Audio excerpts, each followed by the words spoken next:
اعوذ باللہ من الشیطان الرجیم بسم اللہ الرحمن الرحیم۔ سیرت النبی صلی اللہ علیہ وسلم کا بیان چل رہا ہے۔ درود شریف پڑھ لیجیے۔ اللہم صلی علی محمد وعلی آل محمد کما صلیت علی ابراہیم وعلی آل ابراہیم انک حمید مجید۔ اللہم بارک علی محمد وعلی آل محمد کما بارکت علی ابراہیم وعلی آل ابراہیم انک حمید مجید۔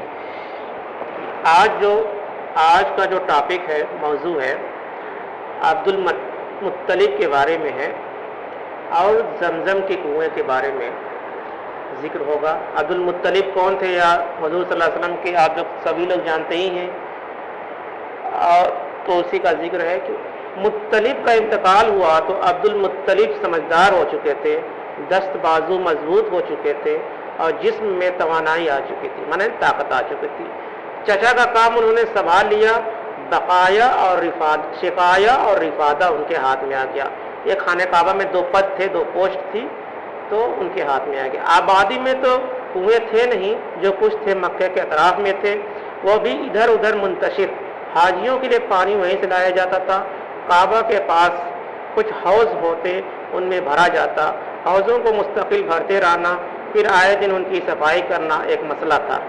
اس میں بڑی پریشانی ہوتی، طرح طرح کے زحمتوں کا سامنا ہوتا۔ عبد المطلب بہت فکر مند ہوئے۔ چاہے زمزم کے متعلق مشہور تھا کہ اس کا پانی نہایت شیریں اور خوش ذائقہ ہے، کبھی خشک بھی نہ ہوتا، جتنی ضرورت ہوتی حاصل ہو جاتا۔ لطف یہ کہ نہ کوئی زحمت اٹھانی پڑتی، نہ کسی قسم کی پریشانی ہوتی۔ عبد المطلب کو اس کا خیال آیا، زمزم کو کس نے پاٹا اور کیوں پاٹا؟ عبد المطلب نے قوم کے سن رسیدہ اور واقف بزرگوں سے سوال کیا کہ پہلے یہاں قبیلہ جرہم کی حکومت تھی، ان کی آخری تاجدار مزاز جرہمی تھا۔ جب اس کی قوم بگڑ گئی اور بناؤ سے زیادہ بگاڑ کے کام کرنے لگی تو بنو خزاعہ کو ناگوار ہوا اور انہوں نے جرہم کو بے دخل کرنے کا فیصلہ کیا۔ اس کے لیے جنگ کی میدان میں بنو خزاعہ کے ہاتھ رہا۔ اب جرہم کو یہاں سے جانا پڑا۔ جاتے وقت مزاج سے کچھ اور تو بن نہ پڑا، البتہ کعبہ میں جو نذرانے تھے زمزم کے اندر ڈالے اور اوپر سے اسے پاٹ دیا۔ جاننے والوں نے زمزم کی پوری تاریخ بیان کر دی۔ اچھا، تو جب تک زمزم کی کھدائی اور صفائی نہ ہو جائے اور پہلے کی طرح پھر سے وہ روا نہ ہو جائے، اس وقت تک ہمیں چین سے نہیں بیٹھنا۔ عبد المطلب نے نہایت پرعزم لہجے میں اپنا فیصلہ سنایا۔ انہی دنوں ایسا ہوا کہ رات میں وہ سو رہے تھے، سوتے میں آواز سنی کہ زمزم کی کھدائی کر ڈالو۔ یہ غیبی آواز آئی اور مسلسل آتی رہی۔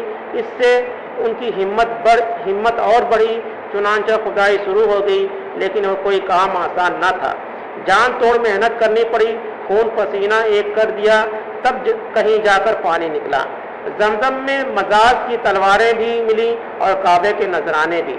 نذرانوں میں سونے کے 2 ہرن بھی تھے۔ عبد المطلب نے تلواروں سے کعبے کے دروازے بنوائے اور ہرنوں کو ان کے دونوں طرف رکھ دیا۔ کعبے کی زینت بڑھے۔ زمزم کی کھدائی میں عبد المطلب تھک کر چور ہو گئے، جس کا دل پر کافی اثر ہوا اور تنہائی کا احساس شدت سے ستانے لگا۔ اس وقت تک ان کے صرف ایک ہی اولاد تھی، جس کا نام تھا حارث۔ انہوں نے نظر مانی اور اللہ سے دعا کی، خدایا اگر تو مجھے 10 بیٹے عطا فرمائے اور سب کے سب جوان ہو کر میرا ہاتھ بٹانے لگے تو ہر ایک کو تیرے نام پر قربان کر دوں گا۔ عبد المطلب کی آرزو پوری ہوئی۔ اللہ نے ان کو 10 بیٹے دیے۔ سب پلے بڑھے، جوان ہوئے اور ان کا ہاتھ بٹانے لگے۔ اب نظر پوری کرنے کا وقت آ گیا۔ عبد المطلب نے بیٹوں کو جمع کیا اور سارا قصہ سنایا۔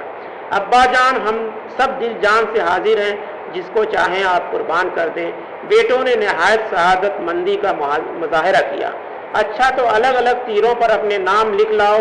باپ نے کلیجے پر سل رکھ کر ان سب کو ہدایت کی۔ سب بیٹے اپنا اپنا نام لکھ کر باپ کے پاس لے گئے۔ عبد المطلب نے ان تیروں کے ساتھ لیا اور کعبہ میں آئے۔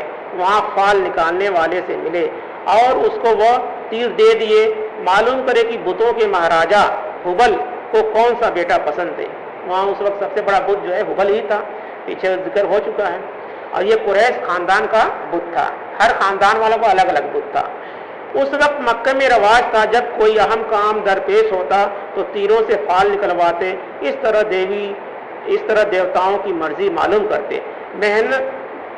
مہنت یا پروہت تیروں کو لے جاتا، دیوتاؤں کے سامنے خاص طریقے سے پھراتا، یعنی جو اس کی رکھوالی کرنے والے تھے خانہ کعبہ کے، جیسے یہاں پجاری ہوتے ہیں ہندو کے مندروں میں، اسی طرح سے وہ وہاں پہ بھی ہوتے تھے۔ جس تیر کا منہ دیوتا کی طرف ہو جاتا سمجھتے بس یہی دیوتا کی پسند ہے، پھر اسی کے مطابق کام کرتے۔ مہنت نے عبد المطلب کی تیر حبل کے پاس پھرائے تو چھوٹے بیٹے عبداللہ کا نام نکلا۔ عبداللہ عبد المطلب کے چہیتے بیٹے تھے، بھائیوں میں سب سے زیادہ محبوب تھے، لیکن کرتے کیا، مجبور تھے، ان کو ذبح کرنے کے سوا کوئی چارہ نہ تھا کہ وہی حبل دیوتا کو پسند تھے۔ عبد المطلب نے بیٹے عبداللہ کا ہاتھ پکڑا، انہیں لیے ہوئے زمزم کے پاس آئے، اور وہی قربان گاہ تھی، جس کو بھی کچھ قربان کرنا ہوتا وہیں لا کر کرتا۔ اصاف اور نائلہ کے حضور، یہ ان کی بڑی دیویاں تھیں، یعنی اصاف اور نائلہ دو دیویاں تھیں ان کی۔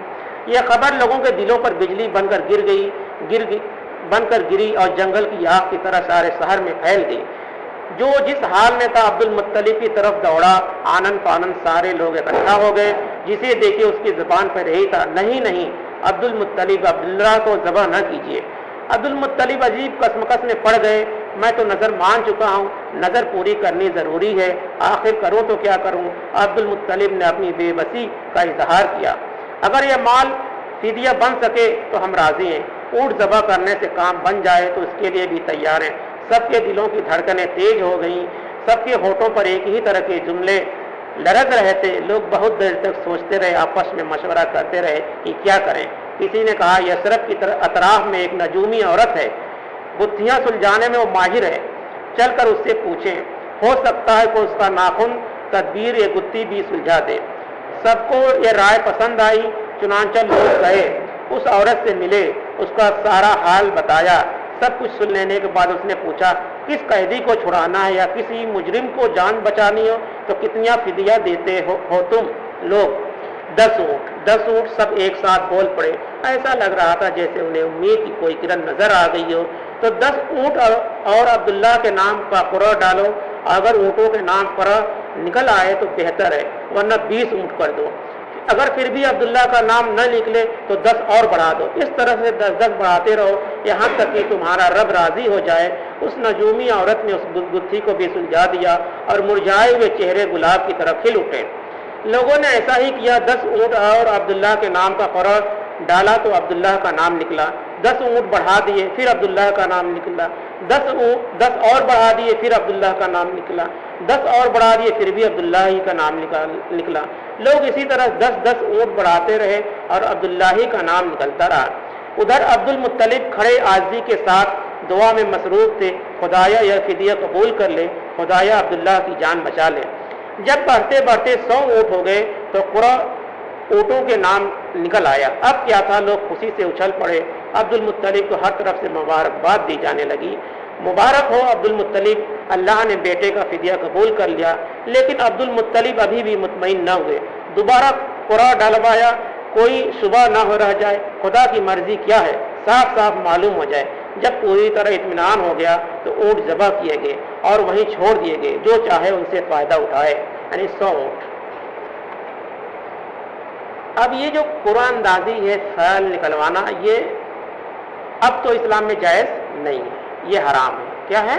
حرام ہے۔ اللہ تعالیٰ نے قرآن میں بھی اس کا آج ہی ہم لوگوں نے پڑھے ذکر سورہ مائدہ میں، اور کہا کہ جو فعل نکلواتے ہیں، اس طرح کام کرتے ہیں، سب حرام کاموں میں ہے۔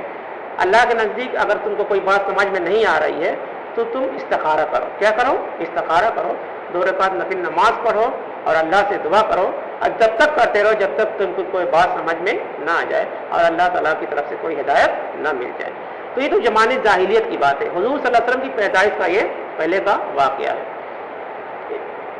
انشاءاللہ اس کے بعد جو ہے اب کل بیان ہوگا۔ اللہ تعالیٰ سے دعا ہے کہ ہم لوگ سیرت پڑھنے اور سمجھنے اور رسول اللہ صلی اللہ علیہ وسلم کی زندگی پر عمل کرنے کی توفیق عطا فرمائے، آمین ثم آمین۔ سبحان اللہ بحمدہ، سبحانک اللہم وبحمدک، نشہد ان لا الہ الا اللہ ونستغفرک ونتوب الیک۔ سبحان ربک رب العزۃ عما یصفون وسلام علی المرسلین والحمد للہ رب العالمین۔ شادی ہونے کو کچھ پتہ لگا؟ ابھی سب پھنسا ہوا ہے. ابھی سب پھنسا اخبار میں دیا تھا کہ ابھی کچھ ہو نہیں رہا. پریشان ہے اس کو ادھر ادھر کرنے میں. سب لوگ پریشان ہیں. جتنے لوگ فارم بھرے تھے وہ والا ٹرانسفر والا سب لوگ پریشان ہیں.